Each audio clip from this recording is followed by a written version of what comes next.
All right, Mick, we're back for another episode of Small Talk, but the huge talk of the morning is Ying Rising will be touching down in Australia for the Everest. The Hong Kong Jockey Club have secured their very own slot. This is huge news for the future Everest contenders. Oh, absolutely, and it's definitely not small talk. That's big talk. And I know there's a bunch of happy punters out there who took those bigger odds about Ying Rising 6 to 12 months ago. They're going to be singing and dancing, hearing that news this morning. It's good for racing. It's good for the relationship between Australia and Hong Kong, and yeah, onwards and upwards the Everest. Ying Rising is going to, they're the things that attract people to the races. We were talking about that all last week. You want to see big crowds at the races?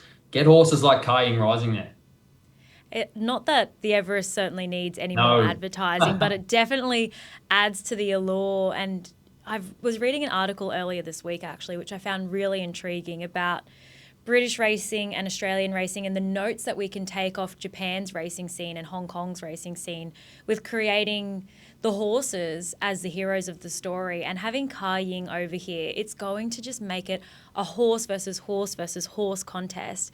And I'm really intrigued to see who actually wants to face up to the likes of Ying Rising now. Do you think it might scare away a few contenders?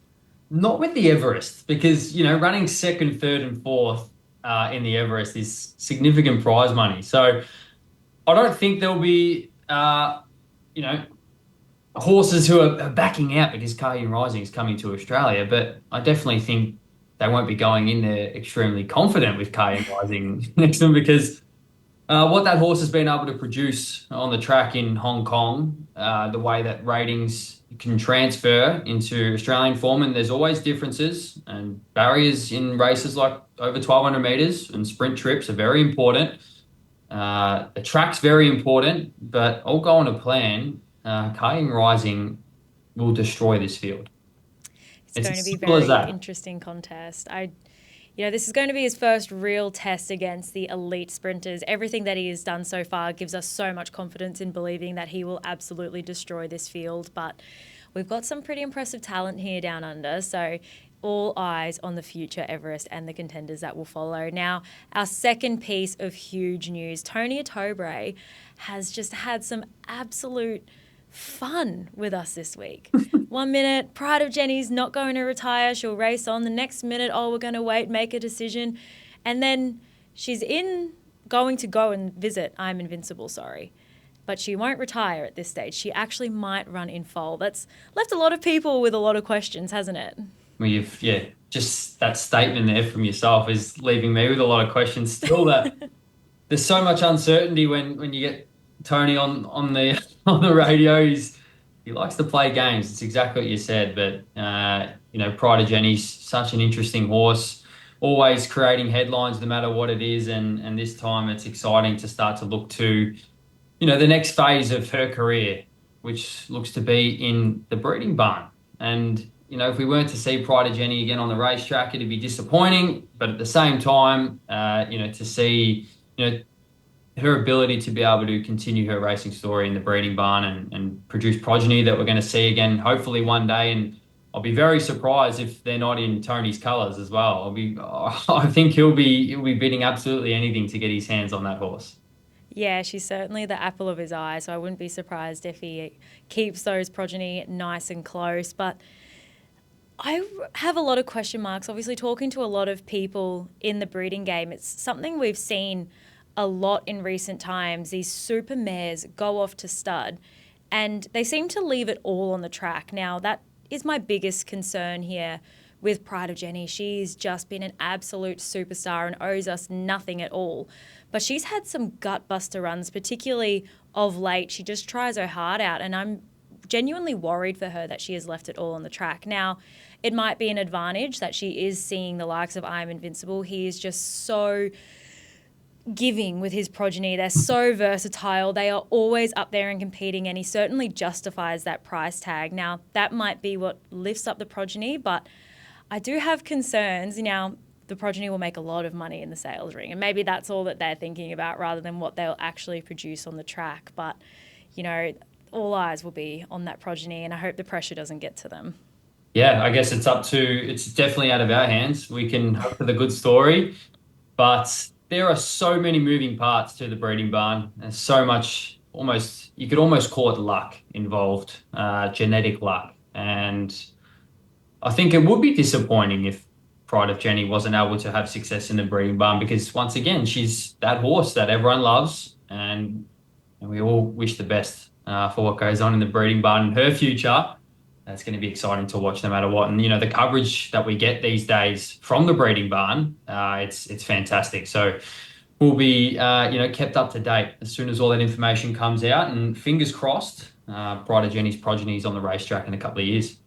Yeah, we'd all love to see it. The most remarkable thing of all of this was that Tony alluded that she might not retire from the day that she's covered. She might actually continue to race in foal, which is something we haven't seen in recent years with our top tier racing mares. What are your thoughts about that, Mick? I actually have no real thoughts on this because I've actually never heard that before. I didn't know that was a thing.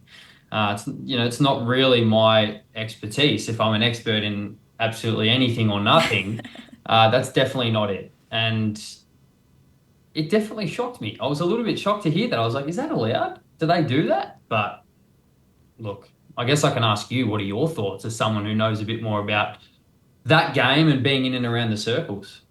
Yeah, look, I've had experience with a couple of mares who we were trying to get into foal while they continued to race. And in Australia, I believe you're permitted to race within a 120-day period from covering an early gestation. Now, it creates quite an interesting argument. Obviously, being in season, we know, can drastically affect these fillies' behaviour and then in turn the way they can perform on the tracks. And in Australia, we have very limiting laws on how you are allowed to treat those mares, particularly in some states. I think you're not allowed any hormone replacements at all to try and calm them. So being in foal could actually really help those fillies that are really highly strung and wired because that progesterone hormone creates that calming effect on them.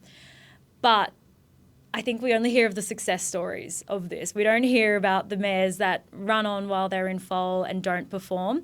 In 2017, there was actually a study in the UK comparing the success of racing mares in foal and racing mares and fillies out of foal, just normal, I suppose, might be the better word to use there. And the strike rate of mares in foal winning was 8.2%, whereas fillies and mares that were racing under normal conditions, I suppose, was about 9.3%. Now, that's an 11% decrease in the likelihood of the horses in foal actually winning. So I don't know how advantageous it really is, and it might be for those, really highly strung mares that need that calming effect, but you only have 120 days to race. Is it worth the risk? I'm not sure. And, obviously we know that racing and running around in a field certainly isn't going to affect the foal's future health, but with a mare like Pride of Jenni, I'm surprised that they would risk anything potentially going wrong with her or her pregnancy.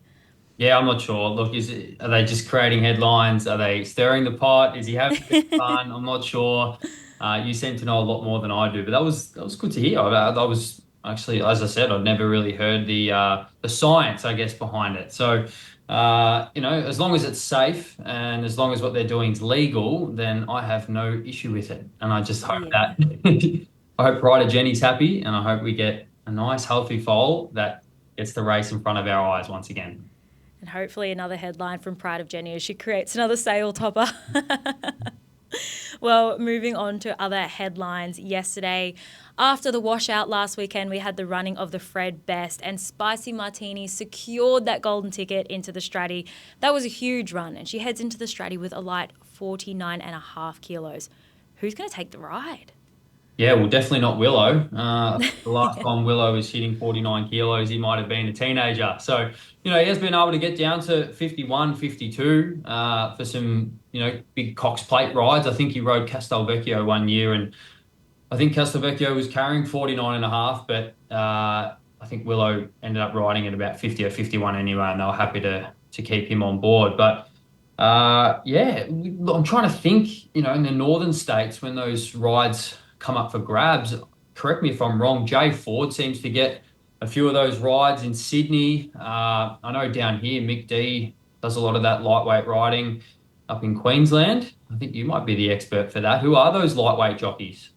I'd say the girls. I reckon one of the apprentices will secure this. CJ Graham's already locked in for the inflictor, I believe, at 51. But Emily Lang, Ange Jones, I'm not sure what they walk around at the moment, but And they I'd know how lean to win. towards the likes of them. They Oh, yeah. Those girls know how to win. They are neck and neck for the premiership this year. It will just be amazing to see if one of them, I think it'll be the first ever female Queensland premiership winner. So Wow. it's just amazing to see. And they're both just amazing people. They've had great success.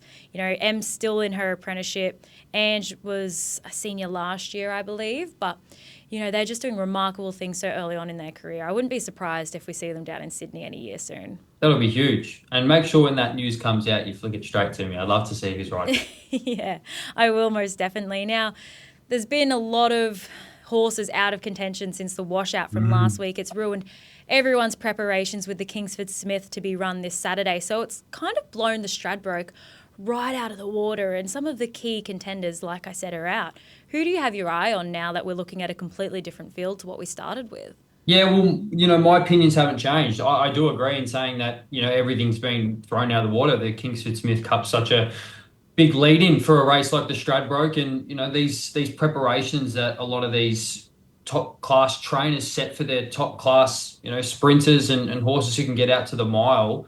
They set this path a long way out, and yeah, there's been a lot of change, but there aren't many races that Colin and David Hayes, their combined resumes haven't really claimed anywhere across Australia, but there's one race that the Hayes dynasty haven't got, and that is the Stradbroke Handicap, Queensland's biggest race.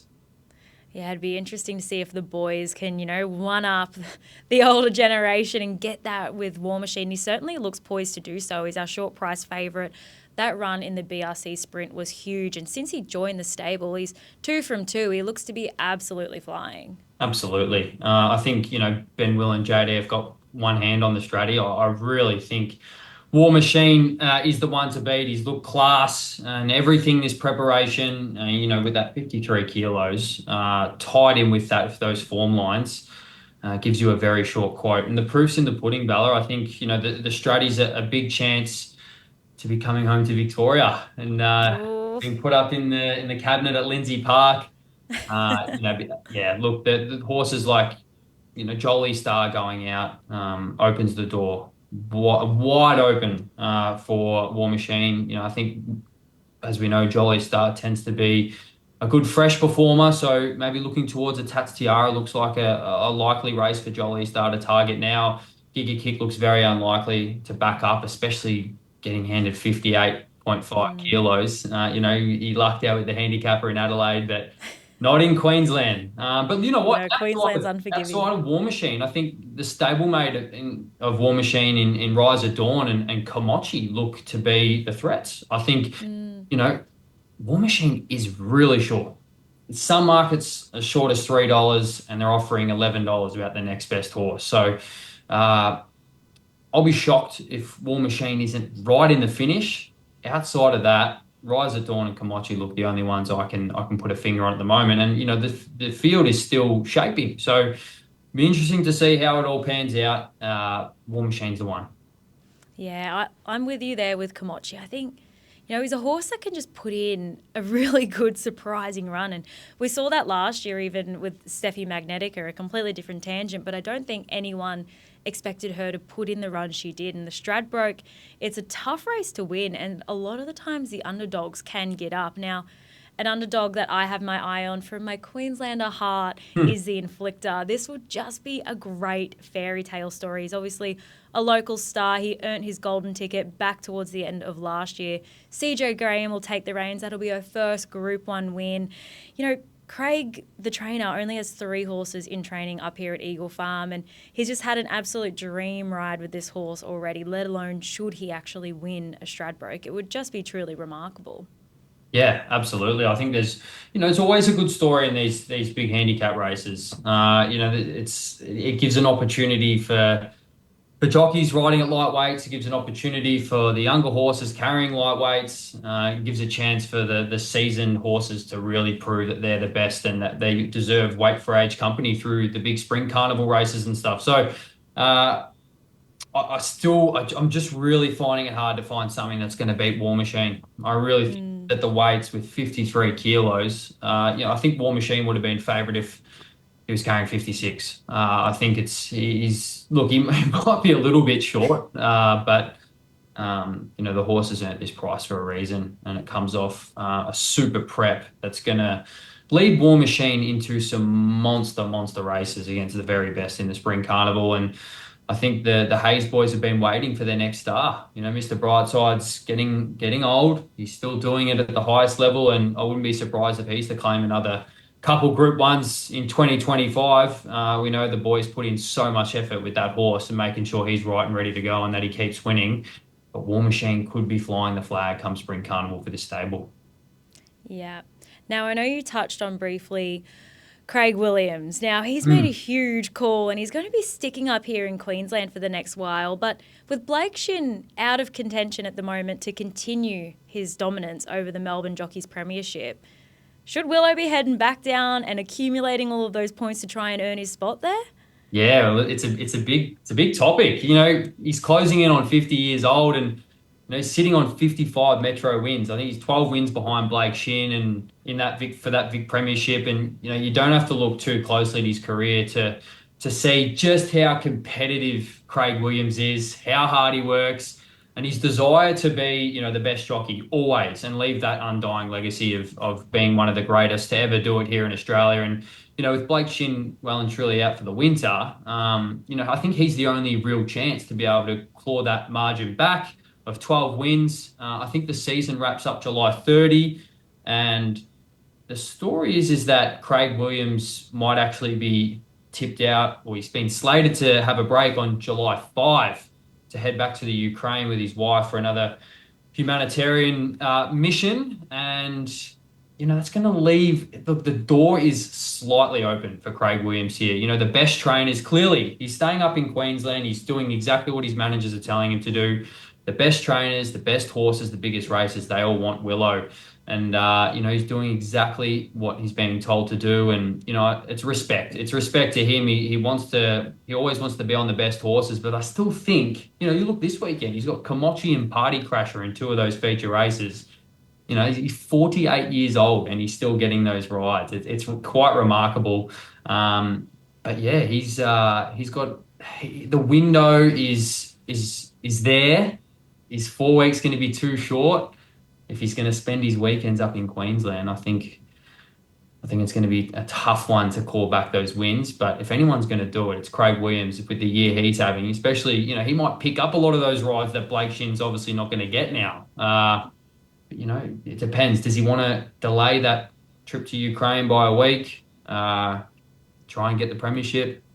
The competitive Willo probably saying yes, leave me at home, but he's got big things on his mind, I'm sure, with the work he does in Ukraine, and I'm sure that's more important for him at the moment. Yes, he's one of the jockeys who I just have the most respect for. Obviously, starting from the top with his humanitarian endeavours, with everything with Ukraine and the amount that he has, done over there, taking time out of his career, his own finances, and going over there with the likes of Andrew Mallion from up here. I truly respect them for that, and even obviously his success on the track, but giving back those grassroots moments. Like, he's always helping out the young kids with their riding. He's the first person, was it Everest Day with Bella Nipotina? He's letting all the young kids hold the Everest trophy. Yeah. He is a great role model for our sport, and I have the utmost respect for him. But if you were a jockey, what would be more valuable to you? Racking up the Group 1s in Brisbane or taking home the premiership? As Craig Williams, if I'm Craig Williams and I'm 48 years old, I'm going for those Group Ones. Absolutely. Look, the jockey premiership in Victoria is always an elusive premiership to win. Especially when someone like Blake Shin comes out at the start of the season and said he's going to ride 200 winners for the year, setting the bar as high as anyone's ever set it before.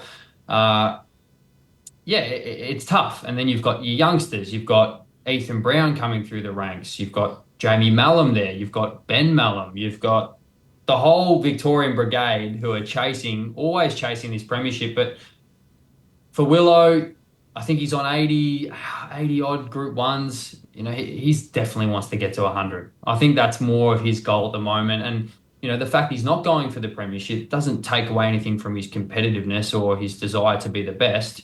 I'd be going for the Group Ones. And look, as I said, Komochi and Party Crasher, they're both massive chances for the Group Ones this weekend. So he might come away with a couple more, and I'm sure, down the track, he'll be thankful that he's got those Group Ones rather than another jockey premiership. Yeah, jockey premiership doesn't pay the bills either, does it? Especially when you're about to head overseas. Now, it is time for our Sign Ace warning signs. This week we are looking at the Queensland Oaks, and the local contender Filia is taking on the likes of Benadryl and Moving Out, both representing Victoria and New South Wales respectively. Who are you with in this race? This is a huge, really open race this year. Yeah, I've been playing out the Queensland Oaks in my head the last few days, trying to figure out exactly, what this potential classic. I think it's going to be a classic, and it's between two horses that I think will be battling it out in the final furlong. Look, okay, are we going to start with the Queenslander? Is that the way we're going to do it? I just want to know who you're backing. I'm going to be backing Benadryl. Oh, forgiving the last run, are we? Absolutely, big time. Look, I think, Van Dyke's, he's produced some top flight stars. Look at Alligator Blood, Yankee Rose, and Filia could definitely be, the next star that comes out of that stable. It's crazy to think that Filia's only had a month off in the last year, and, just looks more unstoppable every start. She's drawn 16. She's probably going to get straight across. I think they're going to challenge her and take her on up front. I think it's a battle that she'll probably win by the top of the straight, and she'll be absolutely humming into that big straight there at Eagle Farm. But, Benadryl's last outing for mine was, the biggest forgive and forget run of the Queensland Carnival. Zero luck, dragged back in the race, and when, the horse went to quicken, ran up the wrong asses. And Mark Zara's definitely a jockey who wants to, he wouldn't let two bad rides go back to back on the same horse. So, and the horse also obtained minor lacerations during the race. I don't know how that happens, by the way. It's probably something I need to ask you. But, putting markets aside, she's the benchmark in the race. Benadryl. In fact, she's a Group 1 winner. She's drawn 5. She gets Mark Zara again, who will be looking to, make up for that run in the Roses. She's mixed it with the elite, like Treasure the Moment, who's considered one of the country's very best. Eagle Farm's a big track, which will suit Benadryl, and I think she sits a little bit closer, stalks them, and I think, late she'll be claiming her second Group 1. Yeah, I'm with you there. I think all of the warning signs are truly flashing when we look at Benadryl next to the likes of Filia. Obviously, Filia beat her last out in the Roses, and Filia truly appreciated that step up from the mile to the 2,000 metres, and I think she'll continue to further extend. The way that she kicked away to beat Jenni's Meadow and Moving Out, who was in third, it was really impressive. And for her, like you said, she's only had a month off in this time, so in one preparation, she's gone from a maiden winner to potentially winning a Group 1. She's truly in contention to win this year. Yeah. It's remarkable effort from the whole team at Van Dyke Racing. She's been prepped to perfection. She's bred to do it. She's a half-sister to Ace who won this in 2021.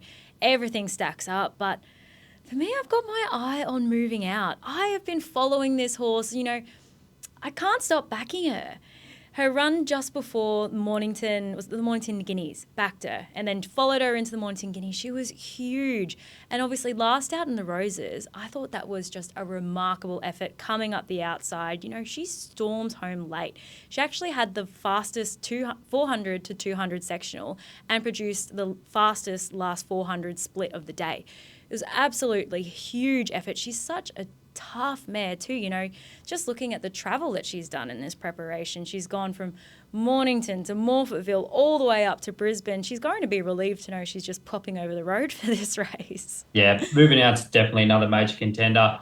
Sat back in the field with Benadryl last start, and while Benadryl weaved and tried to get that inside run, probably too far back already, Craig Newitt took moving out to the widest lane, probably where the track was a little bit fresher, and as you said, finished very, very well. I think if Mark Zahra followed moving out with Benazil, when push came to shove, I think Benazil would have been right in the finish too. They did this exact same thing back in Adelaide in the South Australian Derby. Both sat back, both came wide, and Benazil absolutely dominated moving out in that final furlong. So I think just based off that run, and showing that toughness in the back end of a long race like this, I'm happy to stick with Benazil. I think moving out's definitely a major contender, and you can't deny the booking of James McDonald. You cannot deny the fact that that is a significant factor when any horse goes around in these big Group 1s. Anything can happen, but my verdict is Benazil will be too strong late for both Filia and moving out.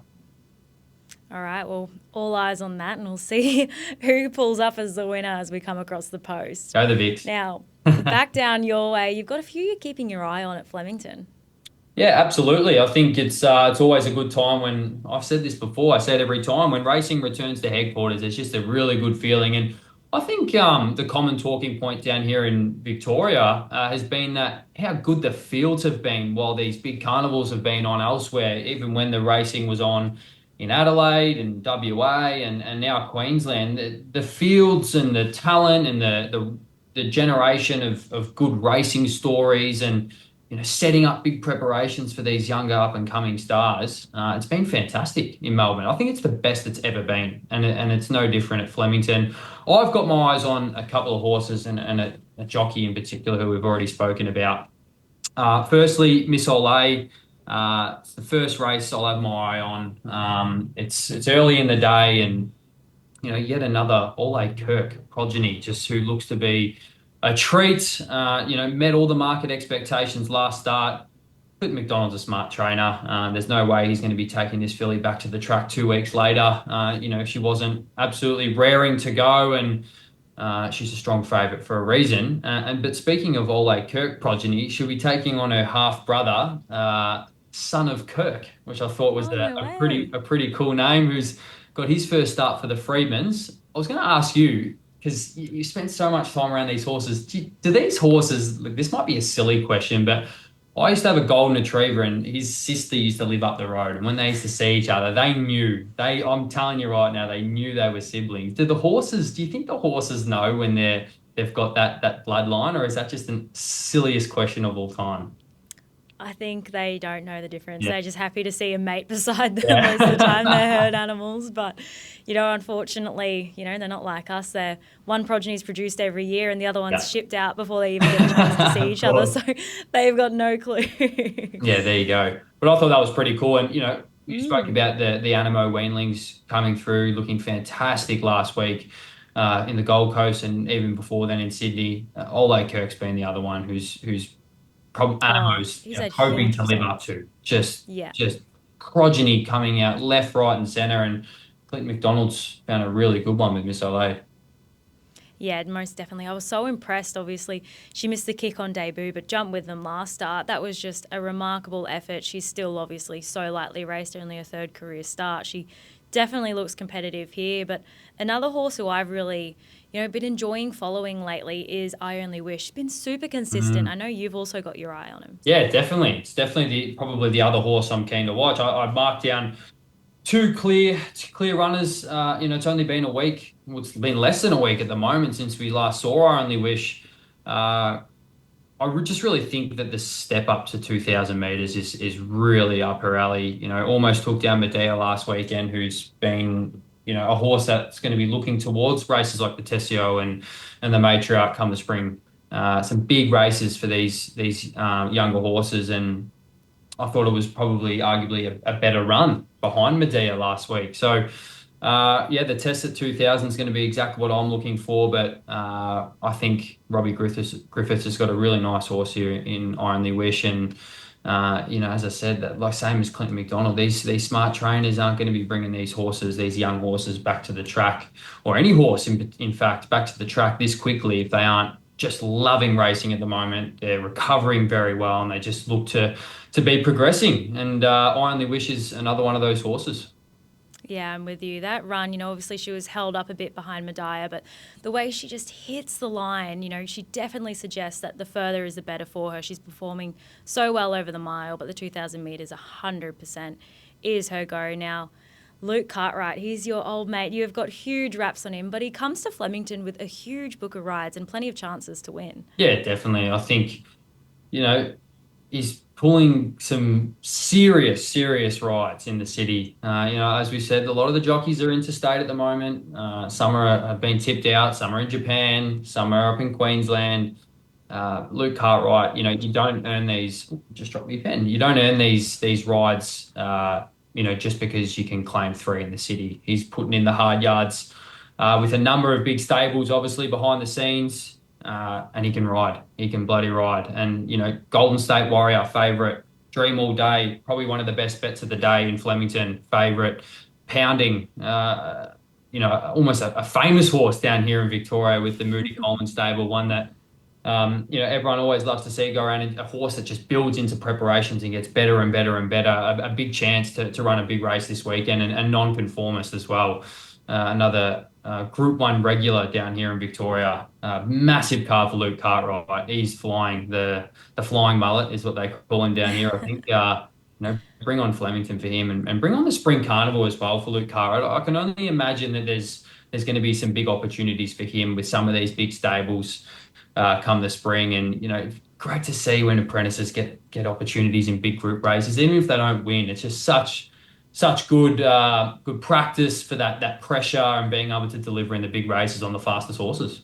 Most definitely. And as you touched on, he's got great support from the Moody Coleman yard. And I know Moods in particular is as loyal as they come. If you put in the work, he'll give you the opportunities. And looking towards the spring, they've got plenty of Group 1 contenders. So you'd like to think that the owners there might, give him a good shot. It's like, as you said, just such great experience, being able to learn how to compose yourself under pressure, handle all of the media attention, deliver yourself so beautifully on television. It's such a big task that I think a lot of us overlook when we look at these jockeys. So it'll be a great learning experience for him, and the more black type results he can get, the better. Yep, there'll be plenty. As I said, there's plenty of chances for Luke Cartwright this weekend, and it's something that a lot of punters can stay away from. Is that apprentice factor? Is the apprentice got enough experience to get the horse I'm backing over the line? Well, I can tell you that when it comes to Luke Cartwright, the punters aren't phased. He can do it from the back. He can do it up on speed. He can duck. He can weave. He can take risks, and that's what you want to see in a young jockey who's getting a role to ride a bunch of favourites in the city. Yeah, he's definitely a future rising star in our industry. And I've actually had the pleasure of spending a lot of time this week with some other future stars of our industry. Yes. We've been lucky enough to cover the finals of the National Pony Racing Series and everything that thoroughbred industry careers, Pony Club Australia, and Lindy Morris and her whole team are doing for this program. It is just so remarkable. I have had the time of my life this week. We've had the barrier draw at Magic Million. Steve Davis drew the barriers, interviewed all of the kids. They got a behind-the-scenes experience with Widden Stud putting a beautiful Zoo Star colt through the sale. A couple of the girls were bid spotters. It was the best thing I've ever seen. One girl, every time she saw someone put a bid, she's jumping up, she's screaming. She's like, I got one. And then on Wednesday, so yesterday, we had they all took the ponies down to the spit, and that was just the absolute best. I met Ayla Griffin, who's actually the daughter of a jockey up here, well, retired jockey now, Dan Griffin, and all she wants in her life is to be a jockey. She rides her pony immaculately. She speaks when you give her an interview perfectly. We have some real future stars in our industry that are coming up through the ranks, and my hat goes off to the team for producing such a quality program that exposes these kids to our industry. Yeah, it's fantastic to see that there's opportunities. And like you said, you never know, a simple day like that's run well can really, propel the ideas of young kids to want to work in this industry, this sporting industry here in Australia that's enormous. I don't have the numbers in front of me, but the amount of people that contribute to the racing industry from an employment front, and the talent that's required to make this industry, propel itself forward and have a future. events like these are so important. You never know when the next Jamie Mallam's going to pop up. It could be out of an event like this, like you were at the Yeah. weekend. These kids, they only know the most forward facing figures in our industry, the jockeys and the trainers. Yep. I overheard a couple of the girls when we finished up in the auditorium say that they didn't even know that was a job. They don't know about the yearling handlers. They don't know about the stud managers. They don't know about the auctioneers. They don't know about the bid spotters. It opens up a massive door. And even today, I know I just said they only know the most forward facing figures, but today we've got the track gallops, and I've weaseled Luke in to come down to the track and give the kids some riding advice and talk about their race tactics. And the kids are so excited to be able to talk to a real life jockey Yep. about racing, even though they're just on their ponies. It truly makes a difference. And if what Lindy and the team are doing can inspire one child to then join our industry, each year that they do that, we are future proofing the industry with programs like this. Yeah, exactly right. And starting young is very important, and there's so many cool opportunities for kids, coming through high school and into university, at studs, in the industry to do internships and be a part of hyper focused education programs that lead you into specific roles. And I know that it's pretty big in the breeding industry, and I think if we can promote those a little bit more, in at events like these, and have people out there promoting these career paths, and it just sets up this industry for success. And we do it at the front end and also at the back end. About Zaki's going around this weekend. That's an I exciting know. story. Once they're finished on the racetrack, there's still opportunities for our equine athletes, as opposed to the humans in the industry. And Zaki's back competing, I guess. And Annabelle's I'm riding. so excited to see that. I actually, when I caught up with Annabelle last time, she showed me a video of his first dressage test. And the way that he's just dancing around the arena, he just looked incredible. And he arguably looks better than when we had him racing, to be honest. His coat looked amazing. He was dappled up. He just looks like such a happy horse. So to see him now go on to a 3-day event and potentially, win a off the track class, it's a huge step forward and just creates that positive promotion. Even you look back to Chautauqua, every time that he was in the show arena, we got videos and photos of him being an absolute menace, but we loved it. It's great promotion for our sport and, promoting our horses both on and off the track and the careers you can have likewise. Yeah, it's a monster industry. There's so many opportunities for our retired equine athletes, and even the kids coming through who look, the future's bright. There's no doubt the way that this industry is going and the opportunities that stand right across the industry, as we said, from at the track to breeding, to the more industry and business focus. It's never ending, and the more we can promote that at events like you were at on the weekend, the better our future will look. Yeah, one thing that has always really surprised me about our industry, obviously, Lindy and the team at Thoroughbred Industry Careers, up until I believe last year, they had the cadetship where you did an intensive course. You had a boot camp at the beginning, you Yeah. got placed at a stud, and then you got placed at a stable. And since the closing of the Richmond TAFE, there's been no thoroughbred education courses available to our Australians. You look over to the UK, we've got the British Racing School, they've got the Media School, they've got Mhm. riding schools. There's absolutely everything there to foster that next generation and, really give people the skills, because thoroughbreds, as much as we all believe, we know that they're great animals, they're not easy to work with, and you do need to have a certain level of skill and no naivety when you come into the job.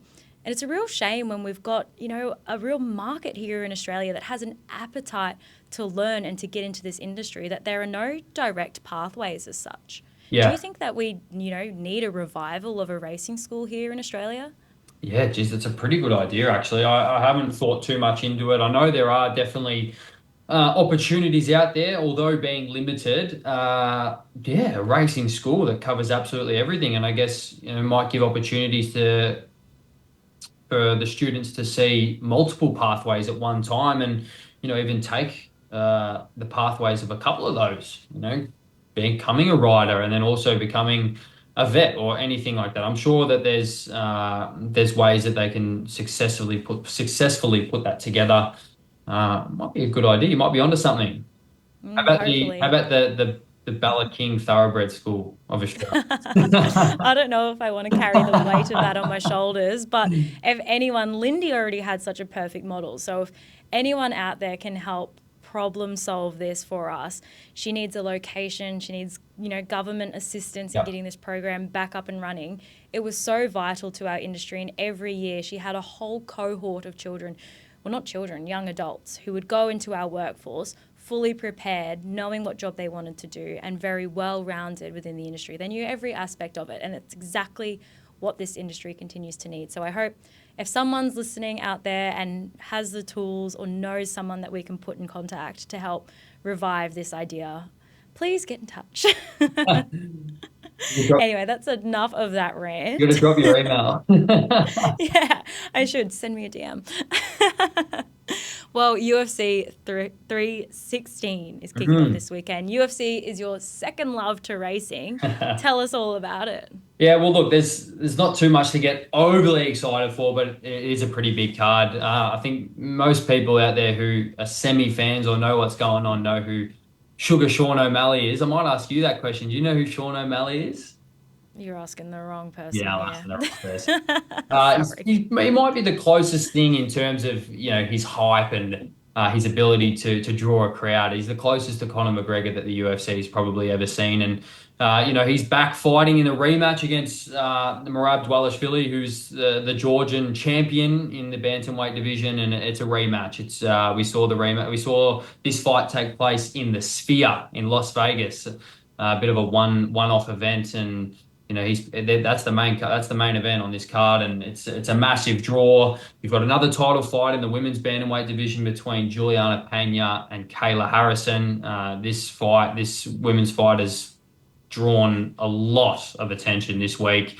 These two truly hate each other, so that always helps for promoting a fight. And yeah, it is quite a stacked card. It's not a card that many listening to this will know the names of, but I'm here to promote UFC at all costs. I love the sport. I love the future prospects of this sport here in Australia.